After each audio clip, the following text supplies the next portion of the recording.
백인 우월주의가 가득했던 남아프리카 공화국. 원래 아프리카는 흑인들이 주로 사는 곳이었는데, 네덜란드 식민지화된 이 남아프리카 공화국은 소수의 백인들이 다수의 흑인들을 지배하는 그런 좀 어떻게 보면 좀 기형적인 나라였죠. 그래서 모두가 평등한 나라가 되기 위해서 전생애를 바쳤던 넬슨 만델라라는 분이 계세요. 나중에 이 남아프리카 공화국의 이제 대통령까지 되는데, 이분이 평소에 늘 말했던 단어가 하나 있습니다. 늘 입에 달고 살았던 단어가 하나 있는데, 우분투라는 단어입니다. 우분투. 이 우분투는 아프리카 반투족의 말인데, 우리가 함께 있기에 내가 있다라는 뜻이에요. 우리가 함께 있기 때문에 내가 있다. 나만 중요하다고 생각하는 이 개인주의가 가득한 이 세상에서 나보다 우리가 더 중요하다는 사실을 일깨워주는 단어예요. 우분투. 우리가 함께 있기 때문에 내가 있을 수가 있다. 전에 제가 한번 이제 말씀드린 예화인데요. 아프리카 부족을 연구하는 어느 인류학자가 있었습니다. 그 인류학자가 어느 날은 이 아프리카 아이들을 이렇게 불러 모아놓고는, 야, 우리 게임 하나 하자. 내가 저 앞에 나무에 정말 너희들이 먹고 싶어하는, 정말 평소에 먹어보지 못한 정말 맛있는 과일 방울이를 거기 가득 채워서, 바구니에 가득 채워서 놓았다.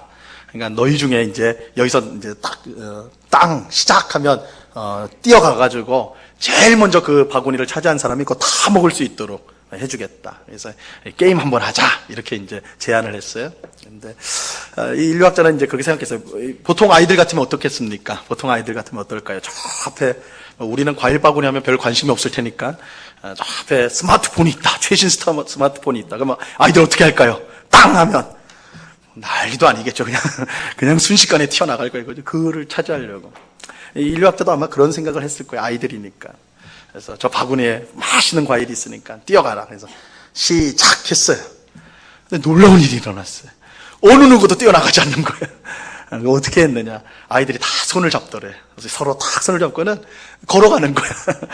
기쁘게 걸어가더래요. 그래서 끝까지 가고는 그 바구니에 있는 담긴 그 과일을 서로 이제 혼자 먹었으면 많이 먹었겠지만 조금씩이잖아요. 근데 또 그 조금씩을 다 똑같이 나눠 먹으면서 그렇게 즐거워하더라는 거예요. 그렇게 즐거워하더라는 거예요.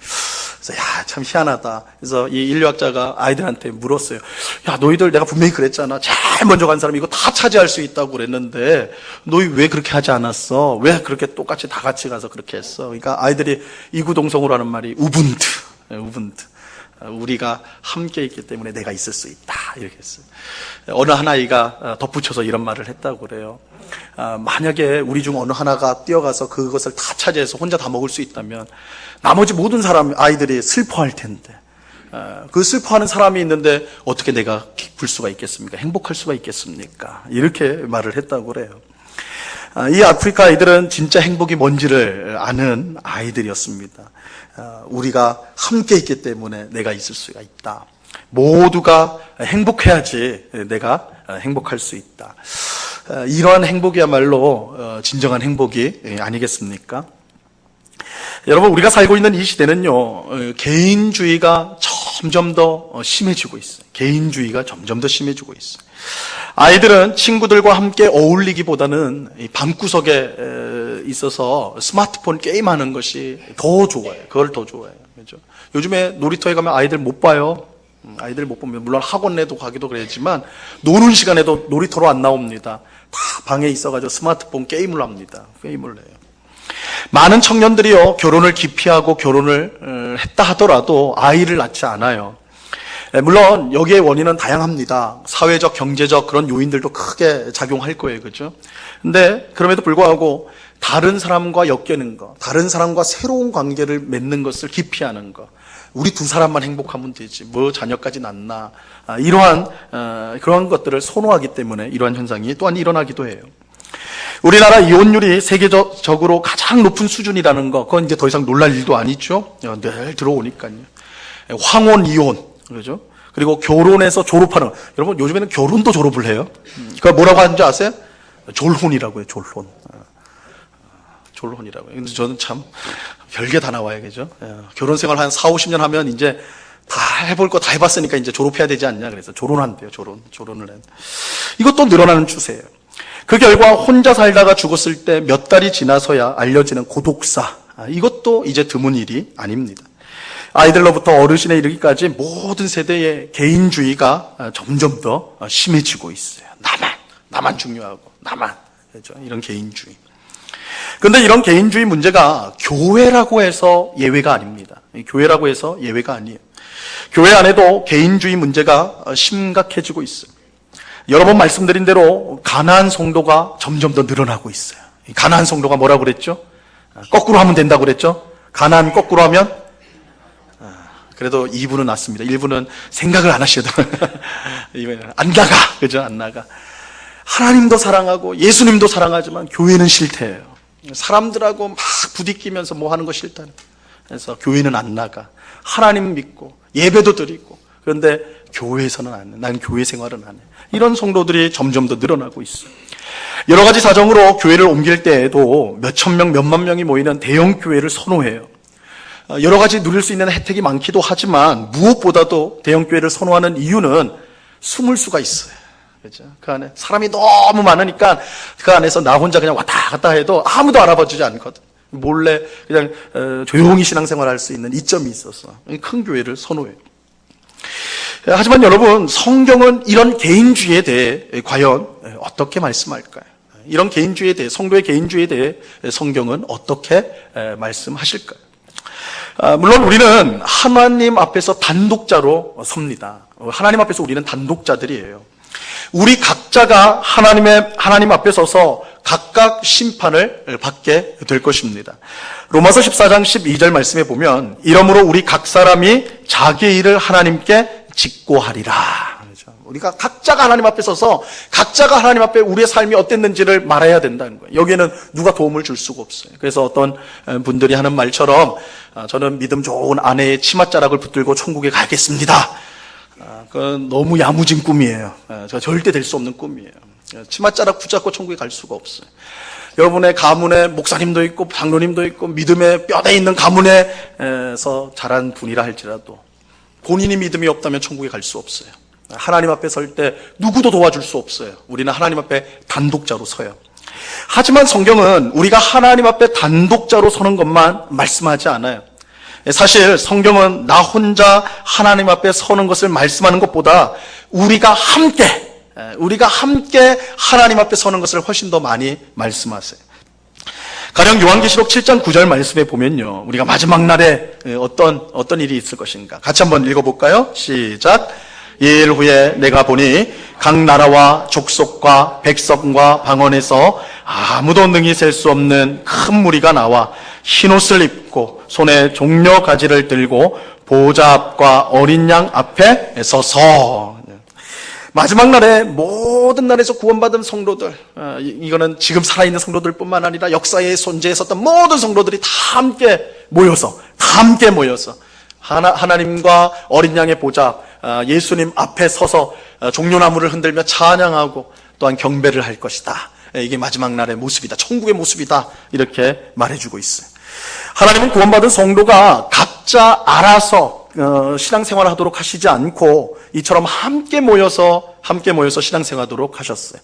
천국에서만이 아니라, 여러분 천국에 가면요, 여러분 혼자서 따로 집어넣어가지고 혼자 행복하다 즐겁다 이러지 않아요. 그건 천국이 아니겠죠. 다 함께, 하나님과 함께, 성도들과 함께 사랑을 나누고 하나님을 예배하고 찬양하며 하나님이 주시는 은혜와 복을 풍성히 누르는 곳이 천국이에요. 그런데 이 땅에서도 마찬가지예요. 하나님은 우리가 함께 신앙생활을 하도록 하세요. 그래서 그것이 뭐냐? 교회예요. 그죠? 교회를 통해 우리가 함께 신앙생활을 하도록 하세요. 근데 교회는 성도들이 모여있는 단순한 모임이 아니에요. 교회는 예수님을 머리로 하고 성도를 그 몸으로 하는 살아있는 공동체예요. 살아있는 공동체. 모든 성도는 교회를 통해 머리이신 예수님과 연결이 돼요. 이런 점에서 교회의 중요성은 아무리 강조해도 지나치지가 않습니다. 왜냐하면 교회 없이 예수님과 연결될 수 없기 때문입니다. 교회 없이 성도는 영적인 생명을 유지할 수가 없습니다. 마치 나무 줄기에서 가지가 떨어져 나가면요, 얼마 지나지 않아서 말라 죽는 거하고 똑같아요. 여러분, 가지가 잎사귀도 맺고 열매들 맺으려면, 살아있으려면 어떻게 해야 돼요? 다른 방법이 없어요. 나무 줄기에 붙어 있어야 되는 거예요. 그죠? 나무 줄기에 붙어 있으면 줄기로부터, 뿌리에서 시작하여 줄기로부터 오는 진액으로 수액으로 그 가지의 잎사귀가 열리고 열매가 맺힌단 말이에요. 그죠? 이렇게 돼야 돼요. 교회도 마찬가지예요. 성도의 영적인 생명도 교회를 통해 예수님께 붙어 있어야만 유지가 될 수가 있습니다. 그래서 종교개혁자들은 성도에게 아버지가 하나님이 아버지라면 성도의 어머니는 누구예요? 교회다 그랬어요. 성도의 아버지가 하나님이라면 성도의 어머니는 교회다. 그러면 교회의 보살핌과 양육이 없이는 성도가 살아갈 수가 없어요. 어머니 같은 존재, 교회가 어머니다. 더 나가서 종교개혁자들은 교회 밖에는 구원이 없다고까지 선언을 하였어요. 교회 밖에는 구원이 없다. 그만큼 교회는 성도에게 중요합니다. 자, 이 사실을 알아야 우리가 지금 살펴보고 있는 이 빌립보서의 내용을 우리가 제대로 이해할 수가 있습니다. 전에 말씀드린 것처럼 사도 바울은 이 빌립보서를 통해 우리 성도에게 가장 중요한 명령을 줍니다. 그 명령은 빌립보서 1장 27절에 오직 너희는 그리스도의 복음에 합당하게 생활하라. 오직 너희는 그리스도의 복음에 합당하게 생활하라. 우리가 이걸 몇 주에 걸쳐서 설명을 드렸어요. 결국은 예수를 따라가는 삶을 살아야 된다, 이 말씀을 드렸죠. 로마 시민이 로마법을 지킴으로써 자신이 속한 로마 제국의 위대함을 드러냈듯이 하나님 나라의 시민인 우리 성도는 하나님 나라의 법인 그리스도의 복음에 순종함으로써, 그리스도의 복음을 따름으로써 하나님 나라의 위대함을 세상 가운데 보여줄 수가 있는 것입니다. 그런데 그리스도의 복음을 따라 사는 일은요, 혼자서는 할 수 있는 일이 아니에요. 왜냐하면 이 세상이 예수님을 미워하고 핍박하듯이 성도인 우리 또한 미워하고 핍박하기 때문입니다. 그래서 우리가 그리스도의 복음에 합당하게 살기 위해서는 반드시 모든 성도가 하나 된 교회를 이루어야 됩니다. 하나가 돼야 돼요. 모든 성도가 하나로 똘똘 뭉칠 때 복음에 합당한 삶을 살 수 있어요. 서로 붙잡아주고 격려해주고 기도해주고 위로해주고, 그래서 한 마음과 한 뜻이 되어 나갈 때 이 세상이 주는 미움과 핍박 속에서도 예수를 끝까지 따를 수가 있게 되는 거예요. 하지만 모든 성도가 하나가 되는 것이 가장 중요하다는 것을 아는 것만으로는 부족해요. 아는 것만으로는 부족해요. 실제로 하나가 되어야 합니다. 실제로 하나가 되어야 돼요. 그런데 모든 성도가 하나 되는 것은요, 말처럼 쉬운 일은 아니에요. 오늘날 얼마나 많은 교회가 다툼과 분열로 상처투성이인지 몰라요. 우리는 주님 안에서 한 형제와 한 자매라고 말은 잘하는데 실제로 한 형제 한 자매로서 대하는 그런 교회는 많지 않아요. 그만큼 어려운 일이에요. 그렇다면 우리는 어떻게 모든 성도가 하나 된 교회를 이룰 수 있을까요? 지난 주일에 살펴본 것처럼 사도 바울은 우리가 그리스도 예수의 마음을 품어야 한다라고 말씀합니다. 그리스도 예수의 마음을 품어야 한다. 그리스도 예수의 마음이 무엇입니까? 하나님의 뜻을 위해 자신의 모든 것을 포기하고 내려놓는 것이에요. 그죠? 하나님의 뜻을 위해서 자신의 것을 내려놓는 것, 포기하는 것, 이것이 그리스도 예수의 마음이라고 말씀드렸어요. 여러분, 이웃을 내 몸과 같이 사랑하는 것이 하나님의 뜻입니다. 이것이 하나님의 뜻이라는 건 여러분이 성경을 몇 날 며칠을 연구하고 찾아봐야지 알 수 있는 그런 내용이 아니에요. 여러분들이 몇십 금식하면서 며칠을 산속에 들어가서 기도한다고 해서 기도해야지만 알 수 있는 그런 하나님의 뜻이 아니에요. 이 뜻은 여러분의 성경 잠시만 펼쳐봐도 어느 곳에서나 볼 수 있는 뜻이라고, 명확한 뜻이에요. 이웃을 내 몸과 같이 사랑하라. 하나님을 내 마음과 정성과 뜻을 다해 사랑하라는 것과 마찬가지로 내 이웃을 내 몸과 같이 사랑하라는 말씀은, 하나님의 뜻은 너무나 명확한 거예요. 너무나 분명한 거예요. 바로 이 하나님의 뜻을 이루기 위해서 우리의 모든 것, 이 모든 것에서는 우리의 자존심, 우리의 명예, 우리의 이익, 우리의 시간, 우리의 물질, 이런 것들을 기꺼이 포기하고 내려놓는 것. 그렇죠? 만약에요, 우리가 정말 그럴 수 있다면, 내려놓을 수 있다면 왜 우리가 하나가 될 수 없겠습니까? 예수님은 죄인을 구원하려는 하나님의 뜻에 순종하기 위해서 그야말로 모든 것을 포기하고 내려놓으셨어요. 그렇죠? 예수님은 다 내려놓으셨어요. 예수님은 하나님의 본체를 가질 수 있는 마땅한 합당한 분이셨지만 그것을 합당히 여기지 않고 받지 아니하시고 뭘 대신 받았다고 그랬죠? 종의 본체. 그래서 우리와 같은 인간이 되셨고 심지어 우리의 모든 죄의 짐을 지시고 십자가에서 죽으셨다고 그랬어요. 예수님은 자신의 모든 것을 포기하셨어요. 내려놓으셨어요. 하나님의 뜻을 이루기 위해서, 사람을 구하는, 죄인을 구원하기 위한 하나님의 뜻을 이루기 위해서 예수님은 자신의 있는 모든 것을 그야말로 다 내려놓고 포기하셨단 말이에요. 그럴 때 그 결과 하나님의 구원 계획이 이루어졌고 지옥에 던져야 마땅한 우리 죄인들이 구원을 받고 하나님의 자녀가 되었습니다. 이것이 예수 그리스도의 마음이에요. 예수 그리스도의 마음. 하나님의 뜻을 위해 자신의 모든 것을 포기하는 것.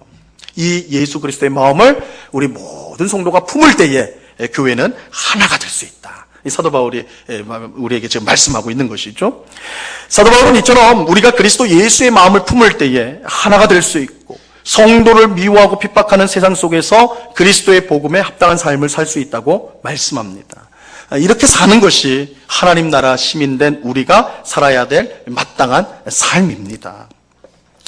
그런데 이러한 삶은 신앙심이 아주 깊고 열심히 아주 특별한 그런 몇몇 성도들만 그렇게 살아서는 안 되고 모든 성도들이 똑같이 그 삶을 살아야 된다는 것을 우리가 기억을 해야 돼요. 우리가 이처럼 그리스도의 마음을 품어야 합니다. 자신의 것을 포기해야 합니다. 내려놔야 됩니다. 이렇게 우리 설교 말씀을 들으면 저거는 나는 할 수 없는 얘기야. 저거는 특별히 믿음이 좋은 목사님이나 장로님이나 권사님이나 뭐 이런 분들이나 할 수 있는 거지 나는 아니야. 이렇게 생각하기 쉽다고요. 그런데 그렇지 않아요. 사도 바울이 지금 특별히 거기 빌립보 교회에 있는 어떤 직분자들에게만 특별한 몇몇 사람에게 이 말씀을 주는 게 아니에요. 모든 성도가 이러한 삶을 살아야 된다는 거예요. 모든 성도가 이러한 삶을 살아야 된다는 거예요. 여러분, 이제 오늘 교회 오시면서 교회 보시면서 오셨겠죠. 우리 교회 겉면이 어떻게 돼 있습니까? 뭘로 만들어져 있어요? 적색 벽돌로, 그죠? 벽돌을 차근차근 쌓아가지고 이렇게 올려 있지 않습니까? 아마 다 제가 세보진 않았지만, 적어도 몇천 장, 많게는 몇만 장 될 수도 있을 것 같아요. 그죠? 그걸로 교회를 전체를 둘러서 세웠습니다. 많은 벽돌로 그렇게 외벽을 했어요. 근데 여러분, 한번 생각을 해보자고요. 그 많은 벽돌, 몇천 장, 몇만 장 되는 그 벽돌 중에 한 10장 정도를 빼면 어떨까요? 중간에 한 10장 정도 탁 빼면 어떨까요? 교회 어떻게 될까요? 뭐라고요? 어떻게 될까요? 위험하겠죠. 그죠? 좀 생각해 보세요. 천장, 만장 되는 그 많은 것 중에 10장은요, 숫자적으로 말하면 아무것도 아니에요. 그죠? 그 별거 아니란 말이에요. 그런데 이 외벽에 있는 그 중에 그 가운데 한 10장을 떼내면요, 큰 문제가 발생해요. 큰 문제가 발생해요. 왜 그래요? 다 연결되어 있기 때문에. 서로가 다 연결되어 있기 때문에 그래요. 연결되어 있는 장에서 별거 아닌 10장이지만 그것을 떼내면 그 주변에 영향을 미치고 결국은 다 무너지게 되는 것입니다. 여러분, 교회가 그래요. 교회가 그래요. 우리 한 사람 한 사람은 사실 숫자로만 말하면 크게 대단한 거 아닐 수 있어요. 그죠? 한 200명의 성도가 모였다. 그 중에 1명, 2명, 별거 아닐 수 있어요. 100분의 1. 그죠? 별거 아닐 수도 있어요. 별거 아닐 수도 있어요. 그러나 그 한 성도가 넘어지면 그 주변의 성도와 함께 계속 있어 파급 효과가 있고 계속 무너지게 돼 있어요. 결국 교회가 무너지게 돼 있다고요. 여러분, 우리 몸 중에 새끼 발가락. 여러분, 새끼 발가락 있잖아요. 새끼 발가락. 그건 정말 아무것도 아닌 것처럼 보여요. 그죠? 여러분, 새끼 발가락 보면서, 내 새끼 발가락이 정말 얼마나 예쁜지 몰라. 내 몸 중에 제일 귀한 게 새끼 발가락이야. 이런 분 안 계시죠? 그럼 계세요? 내 새끼 발가락 세계에서 제일 예쁜 새끼 발가락이다. 이런 분 안 계시죠? 사실은 새끼 발가락 별로 신경 안 써요. 그죠? 엄지 발가락도 아니고, 새끼 발가락. 그냥 따라만 붙어 있는 것 같은 느낌이 있는 것이죠. 근데 그 새끼 발가락, 그 별 쓸데없이 보이는 새끼 발가락, 그거 자르면 어떻게 될까요? 제가 어제 설교를 작성하는데, 제 딸아이가 마침 그때 제 사무실에 와가지고 제가 이 쓰는 장면을, 설교문을 쓰는 걸 보고는, 아빠 새끼 발가락을 자르라니. 설교문에 그렇게 써 있으니까, 어떻게 이렇게 잔인한 설교를 할 수 있냐고. 실제로 자르라는 게 아니라, 만약에 자른다면 여러분 어떻게 될까요? 쓸데없는 그 조그만 거 잘랐다고 문제가 될까요? 문제가 되지요. 그죠?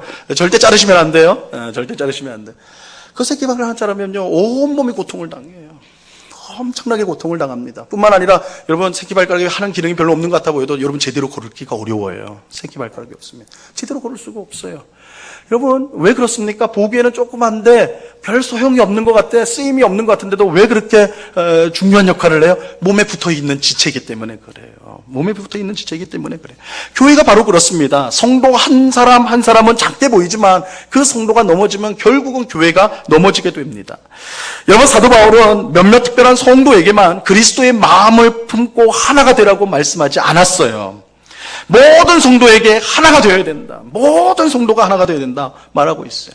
모두가 하나가 되어서 그리스도의 복음에 합당하게 살아야 하는 것입니다. 그래야 교회가 세상 사람들에게 하나님 나라의 아름다움과 위대함을 보여줄 수 있을 뿐만 아니라 복음을 확신 있게 전할 수가 있게 되는 거예요. 그래서 사도 바울은 모든 빌립보 교회 성도들 향해서 나의 사랑하는 자들아, 나의 사랑하는 형제들아, 자들아 라고 친근하게 부르면서 하나가 될 것을 간절히 권면을 합니다.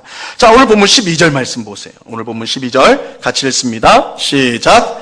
그러므로 나의 사랑하는 자들아, 너희가 나 있을 때뿐만 아니라 더욱 지금 나 없을 때에도 항상 복종하여 두렵고 떨림으로 너희 구원을 이루라. 사도 바울은 빌립보 성도들에게 나 있을 때뿐만 아니라 내가 지금 없을 때에도, 지금 사도 바울은 감옥에 있으니까 없거든요. 그때에도 너희 구원을 이루기를 힘써야 된다 말씀하고 있어요. 사도 바울이 빌립보 교회 성도들과 함께 있을 때 가르쳤던 것을 지금처럼 내가 없을 때에도 부지런히 해야 된다라는 거예요.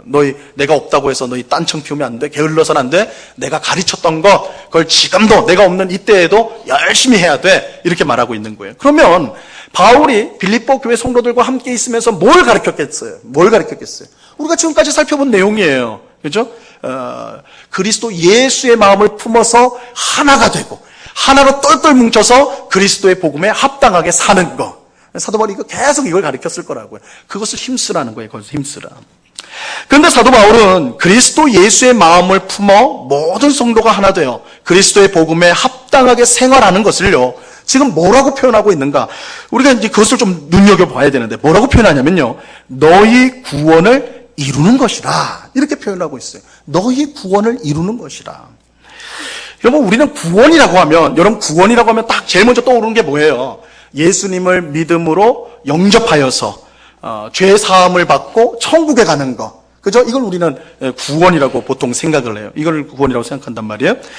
하지만 이 구원이라는 것은요, 구원이라는 것은 다양한 의미로도 쓰여질 수 있는데, 오늘 지금 사도 바울이 그렇게 지금 사용하고 있어요.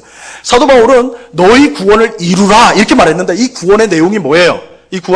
그리스도 예수의 마음을 품어서 하나가 되어 그리스도의 복음에 합당하게 사는 것. 모든 성도가 그리스도의 복음에 합당하게 사는 것을 너희 구원이라고 이렇게 표현하고 있어요. 사실 성경은 구원을 다양한 의미로 설명을 합니다. 구원의 의미가 좀 다양합니다. 가령 마태복음 9장에 보면 12해 동안 혈루증, 이 혈루증은 피가 멈추지 않고 몸에서 계속 나는 병을 혈루증이라고 그러는데, 혈루증을 앓던 여인이 예수님의 옷을 만지고 고침을 받는 이야기가 나와요. 예수님의 옷을 만져도 내가 고침을 받겠다 해가지고 만졌는데 나았단 말이에요. 이때 예수님께서 여인에게 무슨 말씀을 하셨는가? 9장 22절, 마태복음 9장 22절에 보면요, 이 말씀 한번 같이 한번 읽어보겠습니다. 시작. 예수께서 돌이켜 그를 보시며 이르시되 따라 안심하라, 내 믿음이 너를 구원하였다 하시니 여자가 그 즉시 구원을 받으니라. 예수님은 여인에게 뭐라고 그래요? 내 믿음이 너를 구원하였다 이렇게 하죠. 이 구원은 물론 이 여인이 예수님을 믿어서 이제 죄 사함을 받고 천국에 가게 되었다라는 의미도 있지만, 사실 더 직접적인 것은 뭘 가리키는 거예요? 병이 나은 거. 그죠? 내가 믿음으로 구원을 받았다 할 때, 네가 믿음으로 지금 치료를 받았다, 혈루증이 나았다, 이 말씀이 되는 것이죠. 그래서 병에 나은 것을 구원이라 이렇게 표현을 해요. 또 우리가 지금 살펴보고 있는 이 빌립보서 안에서도 구원이 다른 의미로 사용된 예가 나옵니다. 우리가 전에 살펴봤던 1장 19절 말씀인데요, 19절 보면 이것이 너희의 간구와 예수 그리스도의 성령의 도우심으로 나를 구원에 이르게 할 줄 아는 거로, 이렇게 말하고 있어요. 여기서 말하는 이 구원은요, 사도 바울이 지금 감옥에 있는데 그 감옥에서 석방되는 것을 뜻하는 것입니다. 그렇지 않고 예수님을 믿어 영접하여서 죄사함을 받고 천국에 가는 것이다, 이렇게 된다면 이 말이 자연스럽지가 않아요. 성도들의 기도와 성령의 도움으로 내가 천국에 들어가기를 힘쓴다? 이거는 사실 자연스러운 뜻이 아니죠. 이처럼 구원은 천국에 들어가는 것만이 아니라 병을 치료받거나 감옥에서 나오는 거, 해방되는 거, 여기에서도 이 구원이 사용되어져요. 오늘 본문의 구원도 마찬가지입니다. 오늘 본문에 나오는 이 구원도 마찬가지.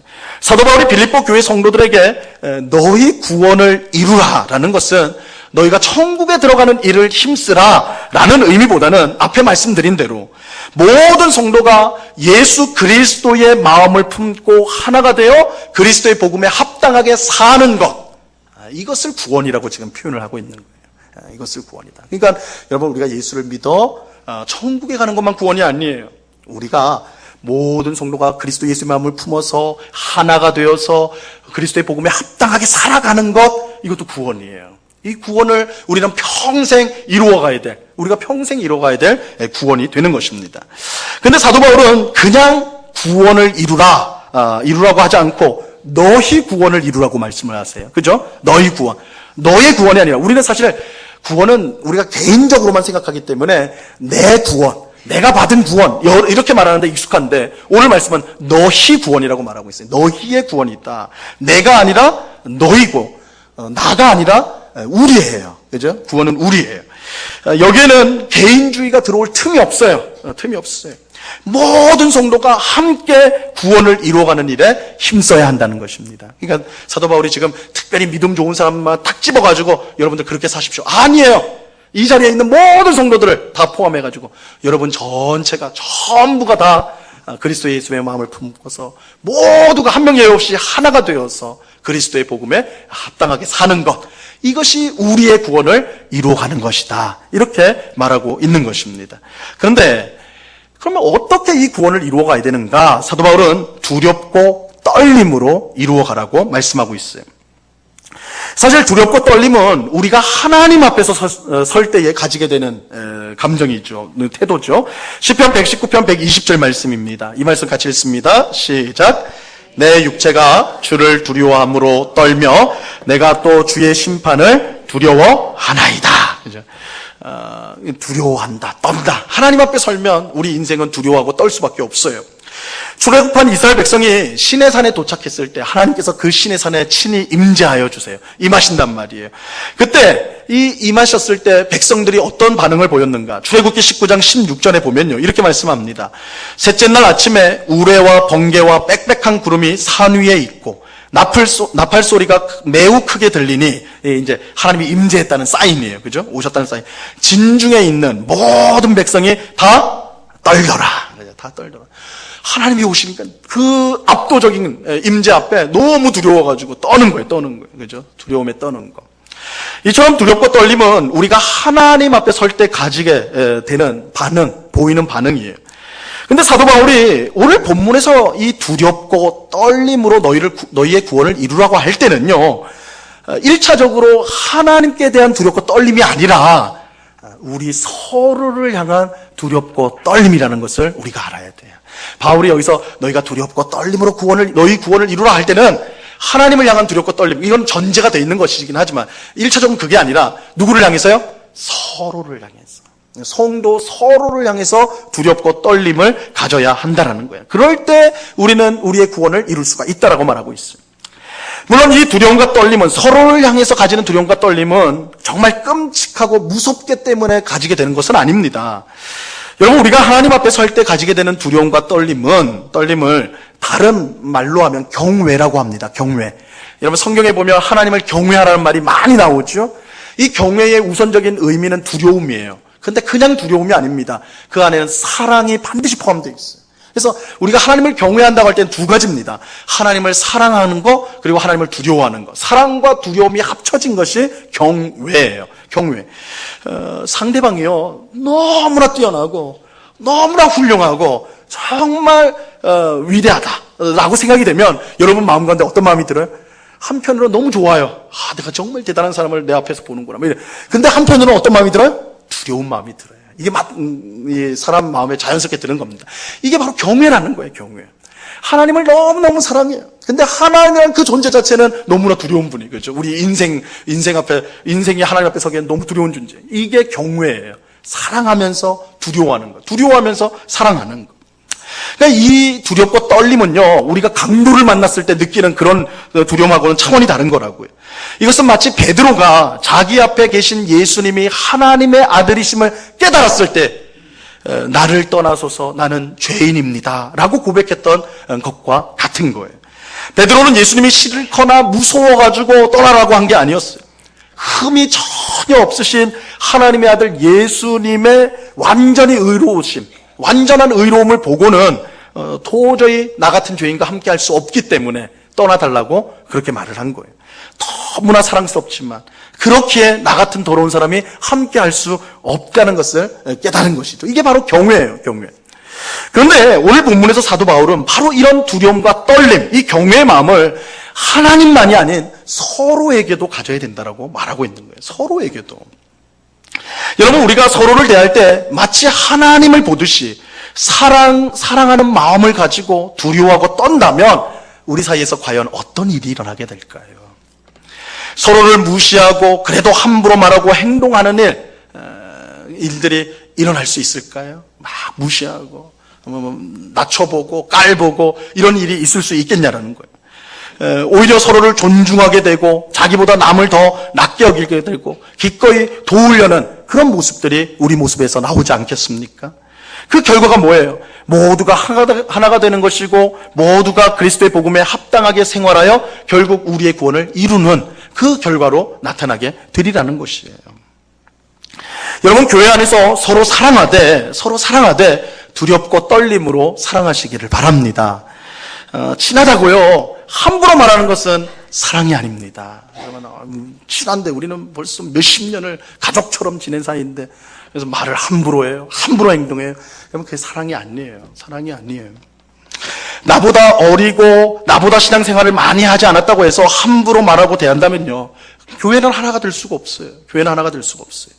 사랑하기 때문에 서로를 두려워하고 떨어야 되는 거예요. 여러분, 부부관계나 자녀관계의 문제도 마찬가지입니다. 다르지 않아요. 우리는 왜 우리 부부는 이렇게 원활하지 않은가? 우린 왜 부모와 자녀의 관계가 이렇게 잘 되지 않는가? 우리는 보통은요, 성격 차이라고 그렇게 해요. 우리는 성격이 안 맞아가지고, 성격이 안 맞는 사람끼리 만나가지고 내 자녀하고 나도 성격이 안 맞아서 이러는데, 만약에 성격 탓이라면요, 이 세상에 온전한 관계가 어디 있겠냐고요. 성격이 같은 사람이 세상에 어디 있어요. 그죠? 없잖아요. 여러분, 성격이 안 맞아서 힘든 게 아니에요.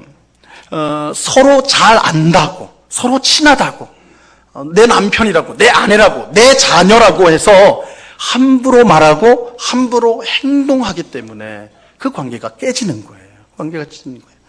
부부가 서로 사랑하는 가운데 두려움과 떨림으로 말하고 행동한다면 그 관계는요, 절대 깨지는 법이 없어요. 함부로 말하니까, 함부로 행동하니까 깨지는 거예요. 상처를 받는 거예요. 자녀를 너무나 사랑하기 때문에 두려움과 떨림으로 자녀를 대한다면요, 자녀 또한 부모를 사랑으로 두려움과 떨림으로 존경하게 될 거예요. 서로 사랑하는 가운데 두려움과 떨림으로 서로를 대하는 것이요, 교회를 하나 되게 합니다. 교회뿐만 아니라 가정을 하나 되게 합니다. 우리가 있는 모든 곳을 하나가 되도록 만드는 거예요. 두렵고 떨림으로 너희 구원을 이루라고 말씀하세요. 여러분, 하나가 되는 길은 그냥 되는 법은 없어요. 친해지면 된다? 아니에요. 친해지는 사람끼리도 깨지는 경우가 얼마나 많은지 몰라요. 사랑하되 두렵고 떨림으로 서로를 대하셔야 돼요. 두렵고 떨림으로 대하셔야 돼요. 하지만 여전히 문제가 남아 있어요. 우리는 그리스도의 복음에 합당하게 살아야 한다는 것을 알게 되었어요. 빌립보서 말씀을 통해서. 그러기 위해 우리가 하나 되어야 된다는 것도 배웠어요. 또 하나가 되기 위해서는 그리스도의 마음을 품어야 한다는 것, 그것이 우리가 이루어야 할 구원이고 서로를 사랑하며 두렵고 떨림으로 대할 때 이루어질 수 있다는 것도 우리가 이제는 알게 되었습니다. 하지만 진짜 문제는 이 모든 것을 안다고 해서 저절로 이 일이 이루어지는 것은 아니라는 사실이에요. 여러분, 우리는 정치가 깨끗해지려면 어떻게 해야 되는지 다 알고 있습니다. 우리 한국 사람들은 정치에 관심, 우리 다 정치에 관심이 많지 않습니까? TV 보면서 다 우리는 평론가, 준평론가 수준이 돼가지고 이건 틀렸고 저건 맞고 막 우리가 그렇게 논할 정도로 다 잘 알고 있지 않아요? 그죠? 우리는 정치가 어떻게 돼야지 바르게 될지를 다 알고 있습니다. 그렇게 어렵지 않죠. 일단은 정치인이 중요해요. 정치인이 깨끗해야 돼요. 그죠? 부정부패, 뇌물 받으면 안 돼요. 자기의 이익을 따라서 행동하면 안 되고, 깨끗한 마음으로, 정말 국민을 위한 마음으로 그렇게 하는 정치인이 있어야 돼요. 그리고 그런 정치인이 있기 위해서는 법과 규칙을 잘 제정을 해야 돼요. 그죠? 그래서 나쁜 짓 하면 엄벌을 처하고, 좋은 일 했을 때는 아주 격려하고, 이런 제도적인 장치가 필요하다. 그거 우리 알고 있어요. 또 가장 중요한 건 뭐예요? 유권자인 우리가 정말 유능하고 바른, 깨끗한 사람을 택하는 거예요.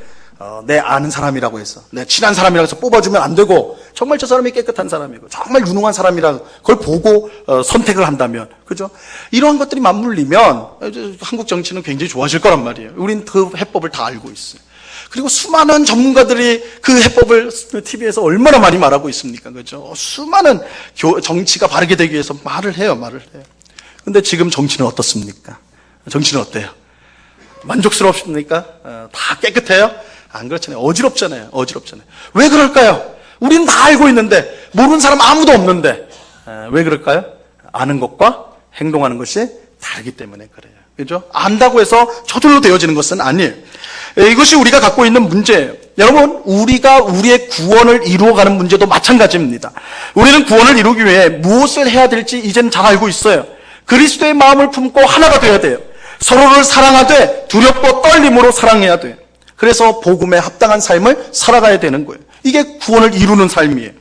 우리가 잘 알고 있어요. 하지만 문제는 우리에게 그것을 행할 능력이 있느냐 하는 거예요. 능력이 있느냐. 만약 우리에게 행할 능력이 없다면 지금까지 우리가 살펴본 이런 많은 내용들은 우리에게 아무 유익이 되지 않겠죠. 안다고 해서 되는 건 아니니까. 실제로 아는 것을 행할 능력이 우리에게 필요한 거예요. 능력이 없다면 아무 소용이 없는 것이겠죠.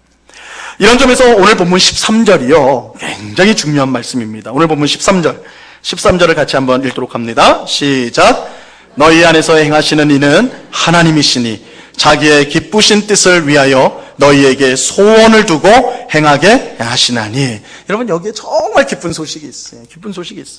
우리가 아는 모든 것이요, 헛되지 않을 뿐만 아니라 우리는 결국 우리의 구원을 이루게 되리라는 것입니다. 즉, 우리는 그리스도 예수의 마음을 품고 하나가 되어 그리스도의 복음에 합당한 삶을 살게 될 것입니다. 이것이 우리의 지식으로만 멈추지 않고 실행이 될 거예요. 그것이 어떻게 가능한가? 오늘 13절에 보니까 우리 안에 계신 하나님께서 친히 일하시기 때문에, 하나님께서 친히 일하시기 때문에 이 일이 가능하다라고 말씀하고 있어요. 오늘 본문 13절은요, 이렇게 번역을 할 수가 있습니다. 한번 잘 들어보세요. 왜냐하면 하나님은 우리 안에서 일하시는 분이기 때문입니다.